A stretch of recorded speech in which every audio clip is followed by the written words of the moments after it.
Supervision is pretty much the core of early childhood.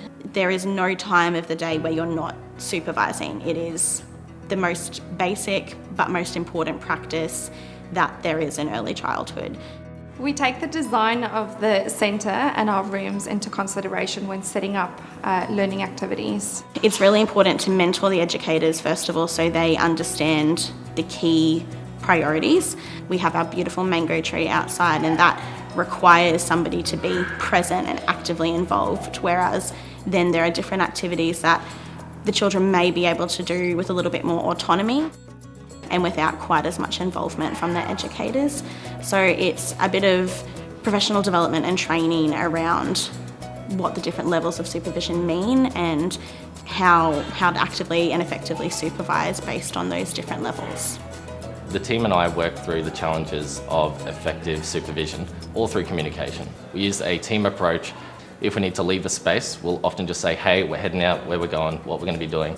With our supervision stations outside, we'll often rotate as we see different children roam around the yard just to assist those children so that we can just be available to give them support if they need it. We especially set up provocations and learning experiences according to the children's needs, what their interests are, that would engage them more and keep them more focused. So we'll always make educators available to be in certain spaces to give support when children need it. I.e. in the mornings when children tend to be a little bit more unsettled, we will plan activities that require close supervision from educators, which in turn then helps the children to settle easier. I do regular ratio checks throughout the morning as well as the educators, and if I go outside and I notice that it's a little bit full on, if there's some challenging or complex behaviours that are present in the moment, then we might decide, okay, yes, we're meeting our ratios, but we do need a little bit of extra support out here right now. So I'll make myself available or I will make somebody else available to go and provide that additional support.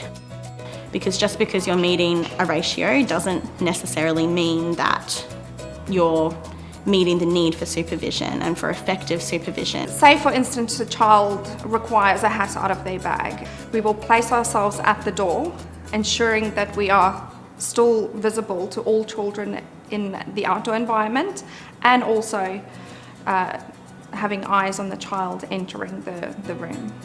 You could absolutely replace the word supervision with care. It is the absolute crux of what care is. There's not really anything that's more important than supervision. It keeps our children safe and that's one of the very most important things in early childhood.